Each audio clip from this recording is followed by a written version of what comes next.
You got your airplane tickets. You landed on your dream destination. But wait, how do you get from the hotel or Airbnb to that amazing museum or that little cafe everyone is talking about? Transportation is one of those things we don't always plan in advance, but it can completely change your travel experience.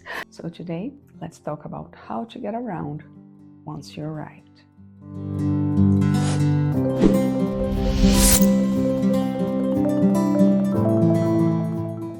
Hi, I'm Juliana. Welcome back to Trust Travel Transcend, where we talk about smart, mindful, and adventurous travel for families like ours.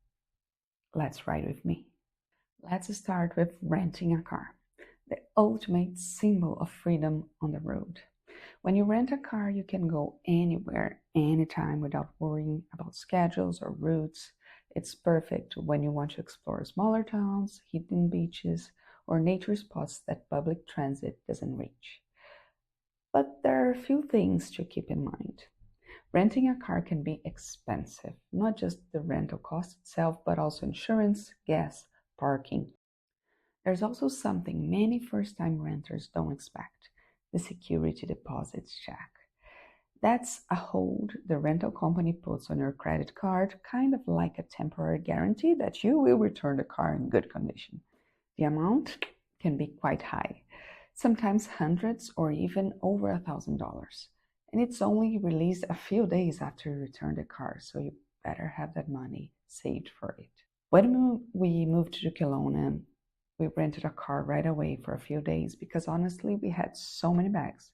It was winter time, freezing cold, and we didn't know how to get from the airport to our new home. And thank goodness we did, because when we got there, the electricity was completely off. It was Christmas time, everything was closed, and we ended up spending 2 nights in a hostel until we could finally contact the power company. Having the car made a huge difference, and it was totally worth it. Now, let's talk about ride apps. Uber, Lyft, Bolt, Didi, Grab, you name it. These are great if you don't want the responsibility of driving, which is awesome. Just relax, enjoy the view, sometimes even get the best local tips from your driver. In our trip to Mexico, several drivers were incredibly kind. They gave us great advice on where to eat, where to shop, where to explore, local places away from tourist crowds, which is exactly what we look for. And almost all of them let the five of us squeeze in a car made of 4x4. But just know that officially, these apps are designed for up to 4 passengers. Some places offer an XL or XXL option for 6 people, but even in big cities, they're not always available. Depending on where you are, it's sometimes common, not though legal or safe, for people to ride with small child on their lap. So don't expect drivers to allow it. So if your family has 5 or more people like ours, you might end up needing 2 cars, and that can get really expensive pretty fast. Hey, if you're finding these tips helpful, don't forget to like this video and subscribe to Trust Travel Transcend. It helps us a lot and keeps you in the loop for your next adventures. Hey, I cannot finish this video without mentioning cabs, motor cabs, and chariots. There's all kinds of different transportation around the world. Try all of these options and see what's better for you and your family. And of course, we cannot forget about public transportation. Buses, subways, trams, sometimes ferries, cable buses. It's usually the cheapest way to move around, and in many big cities, the network is fantastic.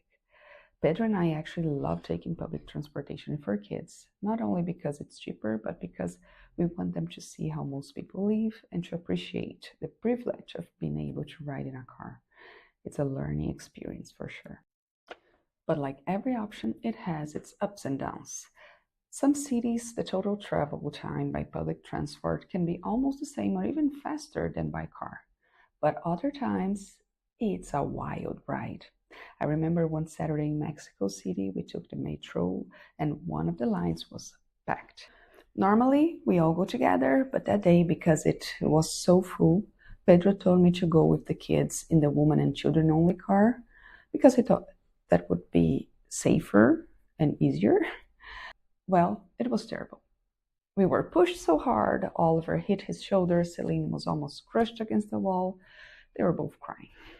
We couldn't even see the map to know which station to get off. Not all lines had screens showing the stops there, so we had to keep our eyes peeled. Some trains were brand new, others were really old. Same with the buses. Something I'd never seen before. Buses driving with their doors completely open. I was just so scared. Apparently, that's a really common practice in Mexico. But I also had some positive surprises. Here in Sao Paulo, for example, I used to take public transportation a lot before getting married and moving to Canada. And back then, everything felt old, crowded. But our last trip, we took the subway and buses again, and they were so much better. They were cleaner, newer, more spacious. And even in my city, São Caetano do Sul, which is right beside São Paulo, the city buses are completely free. Yes, free. Congratulations, government, for that.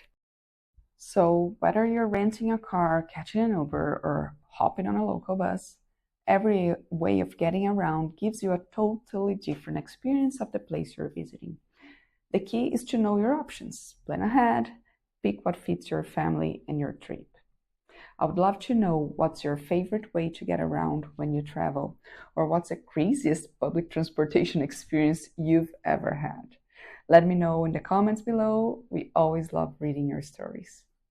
And then there's public bike systems as well. In Kelowna, I used to love riding my bike. They had proper bike lanes beside the main roads, clearly marked and safe.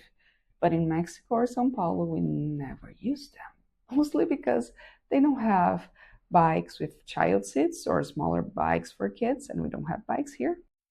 And honestly, traffic there and here in Sao Paulo, it's a whole nother level.